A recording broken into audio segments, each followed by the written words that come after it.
নমস্কাৰ Jack অলিভল first on time এটলৈ স্বাগতম মই অভিলাষ আৰু লৈ আহিছো এটা গুৰুত্বপূৰ্ণ খবৰ আজি জুবিন গাৰ্গৰ মৃত্যুৰ গোচৰৰ চূড়ান্ত শুনানি কি হৈছিল জুবিন গাৰ্গৰ সৈতে জুবিন গাৰ্গৰ মৃত্যু হত্যা নে হত্যাকাণ্ড সকলো লাই পৰিব জুবিন গাৰ্গৰ মৃত্যু সহি বুলি কোৱাৰ পিছতেই বৰ্তমান পৰ্যন্ত কিন্তু সকলোৰে মনত প্ৰশ্ন আছে জুবিন গাৰ্গৰ হত্যা কৰা হৈছে বুলি সকলোৰে মনত প্ৰশ্ন আছে আৰু সকলো প্ৰশ্নৰ আজি উদ্ভাৱন হ'ব জুবিন গাৰ্গৰ মৃত্যুৰ গোচৰৰ আজি চূড়ান্ত শুনানি আৰু সন্দৰ্ভত সবিশেষ লৈ অহাৰ চেষ্টা কৰিছো জনাই আছো জেক অলিভল ফাৰ্ষ্ট অন টাইমে ডাঙৰ খবৰ আজি জুবিন গাৰ্গৰ মৃত্যুৰ গোচৰৰ চূড়ান্ত শুনানি আজি জুবিন গাৰ্গৰ মৃত্যুৰ গোচৰৰ চূড়ান্ত শুনানি চলিব ছিংগাপুৰৰ কৰোনাৰ্ছ আদালতে দিব ৰায় কি হ'ব কি নহ'ব সকলো ৰৈ আছে সমগ্ৰ ৰাজ্যবাসীৰ চকু এতিয়া ছিংগাপুৰৰ কৰোনাৰ্ছ আদালতত ইতিমধ্যে আদালতৰ সকলো পক্ষৰে গ্ৰহণ কৰা হৈছে সাক্ষ্য সকলো পক্ষৰ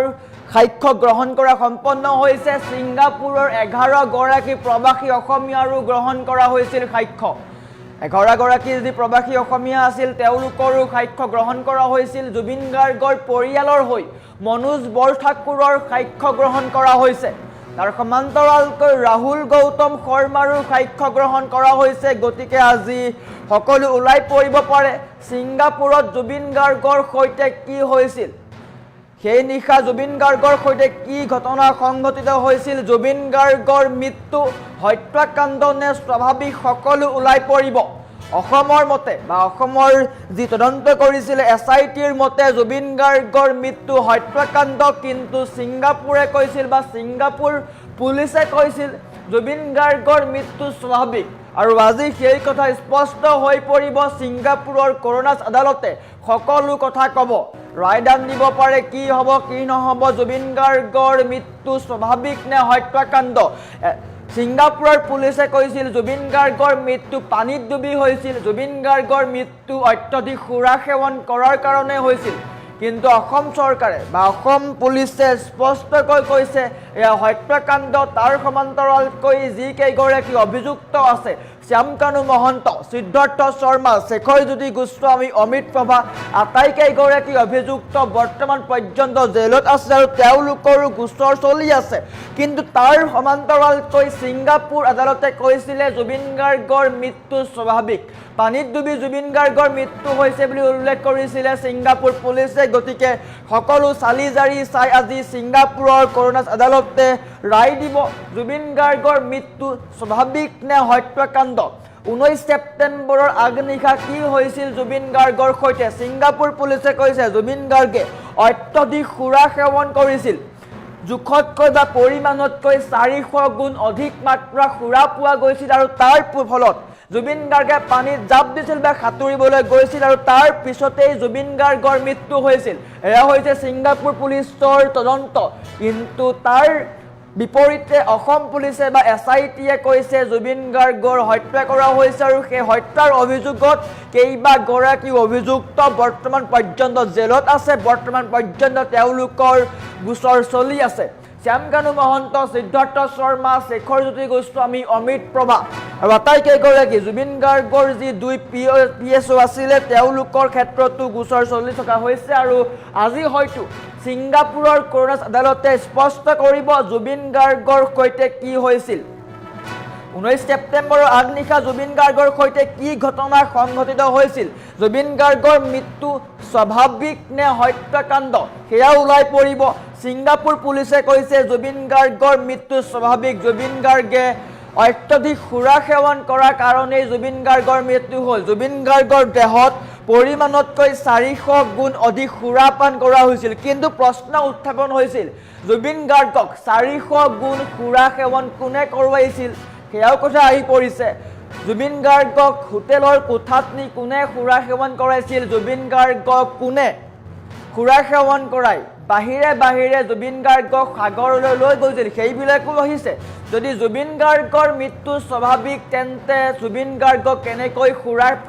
সুৰাপান কৰোৱাই লৈ যোৱা হ'ল সাগৰলৈ কোনে কৰোৱাইছিল এইসমূহ কাম সেইসমূহ আহি পৰিব ছিংগাপুৰৰ মতে বা ছিংগাপুৰ পুলিচৰ মতে জুবিন গাৰ্গৰ পানীত ডুবি মৃত্যু হৈছিল নিশ্চয়কৈ সেয়া হ'ব পাৰে কিন্তু তাৰ আঁৰৰ পৰিকল্পনা কি সেয়াও কোনটো চালি জাৰি চাব পাৰে আজি হয়তো আজি ডাঙৰ ৰায় দিব পাৰে ছিংগাপুৰৰ কৰোণা আদালতে তাৰ সমান্তৰালকৈ ছিংগাপুৰৰ যিকেইগৰাকী প্ৰৱাসী অসমীয়া আছিলে 11 গৰাকী যি প্ৰৱাসী অসমীয়া আছিলে তেওঁলোকৰ ক্ষেত্ৰত প্ৰশ্ন উত্থাপন হৈছিল তেওঁলোকৰে প্ৰশ্ন উত্থাপন কৰোৱা হৈছিল তেওঁলোকে কিয় জুবিন গাৰ্গৰ দায়িত্ব নললে জুবিন গাৰ্গক ছিংগাপুৰলৈ গৈ কিয় সাগৰত এৰি দিয়া হ'ল তাক লৈ প্ৰশ্ন উত্থাপন হৈছিল গতিকে তেওঁলোকৰো সাক্ষ্য গ্ৰহণ কৰা হৈছিল গতিকে আজিৰ দিনটো প্ৰতিগৰাকী অসমীয়াৰ কাৰণে ডাঙৰ দিন হ'ব পাৰে প্ৰতিগৰাকী অসমীয়াৰ দৃষ্টি নিবদ্ধ হৈ আছে ছিংগাপুৰৰ আদালতত গতিকে আজি হয়তো কি হৈছিল সেই নিশা জুবিন গাৰ্গৰ সৈতে বা সেই দিনটোত কি হৈছিল জুবিন গাৰ্গৰ সৈতে যি দিনটোত প্ৰতিগৰাকী অসমীয়াই নিজৰ হিয়াৰ আমতো হেৰুৱালে নিজৰ এগৰাকী অভিভাৱক হেৰুৱালে যাৰ ফলত বৰ্তমান পৰ্যন্ত সকলোৱে #JusticeForJubin Garg লিখি আছে গতিকে আজিৰ দিনটো প্ৰতিগৰাকী অসমীয়াৰ কাৰণে গুৰুত্বপূৰ্ণ দিন সকলোৱে বিচাৰিছে জুবিন গাৰ্গে ন্যায় পাওক কিন্তু তাৰ সমান্তৰালকৈ ছিংগাপুৰৰ মতে বা ছিংগাপুৰ পুলিচৰ মতে জুবিন গাৰ্গৰ মৃত্যু স্বাভাৱিক কিন্তু অসমত কিন্তু জুবিন গাৰ্গৰ যি গোচৰ চলি আছে সেয়া সম্পূৰ্ণৰূপে হত্যাৰ গোচৰ চলি আছে গতিকে শ্যামকানু মহন্ত সিদ্ধাৰ্থ শৰ্মা শেখৰজ্যোতি গোস্বামী অমিত প্ৰভা সন্দীপন তাৰ সমান্তৰালকৈ নন্দেশ্বৰ বৰা আৰু পৰেশ বৈশ্য এই কেইগৰাকীৰ ক্ষেত্ৰতো কিন্তু কঠোৰ হ'ব পাৰে আদালত আৰু ছিংগাপুৰ পুলিচে তদন্ত কৰিছিলে জুবিন গাৰ্গৰ সেই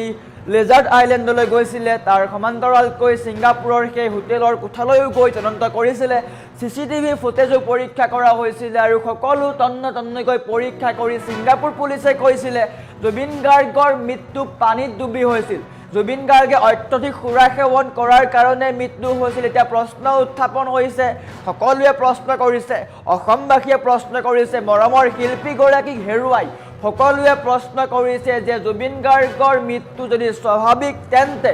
অত্যধিক সুৰা সেৱন কৰাই কিয় পানীত নামিবলৈ দিয়া হ'ল সিদ্ধাৰ্থ শৰ্মাই কিয় জুবিন গাৰ্গক অৱহেলা কৰিলে সকলোৱে প্ৰশ্ন কৰিছে দেখিবলৈ পাইছিলোঁ কিদৰে সাগৰত নামি থকাৰ সময়ত জুবিন গাৰ্গ যেতিয়া সাগৰত নামি আছিল সেই সময়ত কিন্তু সিদ্ধাৰ্থ শৰ্মাই জুবিন গাৰ্গৰ ওচৰলৈ বেলেগক যাবলৈ মানা কৰিছিল বা বেলেগক যাবলৈ নিৰ্দেশ দিয়া নাছিল গতিকে ইয়াও হ'ব পাৰে নেকি ইয়া পৰিকল্পিত হত্যাকাণ্ড গতিকে আজিৰ দিনটো প্ৰতিগৰাকী অসমীয়াৰ কাৰণে গুৰুত্বপূৰ্ণ দিন বিশেষকৈ জুবিন গাৰ্গৰ সৈতে কি হৈছিল আজি সকলোৱে বিচাৰিছে জানিব প্ৰতিগৰাকী অসমীয়াই জানিব বিচাৰিছে জুবিন গাৰ্গৰ সৈতে দৰাচলতে হৈছিল কি প্ৰায় কেইবা মাহ জোৰা সকলোৱে অপেক্ষা কৰি আছে সকলোৱে বিচাৰিছে জুবিন গাৰ্গে ন্যায় লাভ কৰক আৰু বৰ্তমান সময়ত আজিৰ দিনটোৰ কাৰণে সকলো ৰৈ আছে অপেক্ষাৰ অন্ত ছিংগাপুৰৰ কৰোণা আদালতত আজি চলিছে গোচৰ প্ৰক্ৰিয়া চলি আছে আৰু শুনানি দিব পাৰে আজি চূড়ান্ত শুনানি আছে আজি হয়তো ডাঙৰ ৰায় দিব পাৰে কি হ'ব কি নহ'ব সেয়া বৰ্তমান পৰ্যন্ত হোৱা নাই কিন্তু স্পষ্ট হৈছে এই কথা ছিংগাপুৰ পুলিচৰ মতে জুবিন গাৰ্গৰ মৃত্যু স্বাভাৱিক কিন্তু অসমত হত্যাকাণ্ড হিচাপত চলি আছে গোচৰটো গতিকে ইয়া পৰিকল্পিত হত্যাকাণ্ড নে অন্য কিবা তাক লৈ সকলোৱে প্ৰশ্ন উত্থাপন কৰিছে গতিকে সকলোৱে জুবিন গাৰ্গৰ ন্যায় বিচাৰিছে আৰু জুবিন গাৰ্গে নিশ্চয়কৈ ন্যায় পাব কেৱল মাত্ৰ ধৈৰ্য ধৰিব লাগিব প্ৰতিগৰাকী অসমীয়াই বিচাৰিছে জুবিন গাৰ্গে ন্যায় লাভ কৰক আৰু নিশ্চয়কৈ সকলোৱে সহায় সহযোগ আগবঢ়াইছে আদালতেও এই ক্ষেত্ৰত এক ভালদৰে শুনানি প্ৰক্ৰিয়া চলাই আছে নিশ্চয়কৈ জুবিন গাৰ্গৰ সমগ্ৰ গোচৰটো নিকাভাৱে পৰীক্ষা কৰা হ'ব আৰু সকলোৱে দোষীয়ে উচিত শাস্তি পাব সকলোৱে আশা কৰিছে নিশ্চয়কৈ আৰু আজিৰ দিনটোৰ কাৰণে সকলো অপেক্ষাত ৰৈ আছে জুবিন গাৰ্গৰ পৰিয়ালৰ হৈ মনোজ বৰঠাকুৰৰ সাক্ষ্য গ্ৰহণ কৰা হৈছে তাৰ সমান্তৰালকৈ ৰাহুল গৌতম শৰ্মাৰো সাক্ষ্য গ্ৰহণ কৰা হৈছে আৰু 11 গৰাকী যি প্ৰৱাসী অসমীয়া আছিলে তেওঁলোকৰো সাক্ষ্য গ্ৰহণ কৰা হৈছে গতিকে আজিৰ দিনটোত ডাঙৰ ৰায় আহিব পাৰে গতিকে সকলোৱে অপেক্ষা কৰক ছিংগাপুৰৰ কৰোণা আদালতে আজি বৃহৎ ৰায় দিয়াৰ সম্ভাৱনা আছে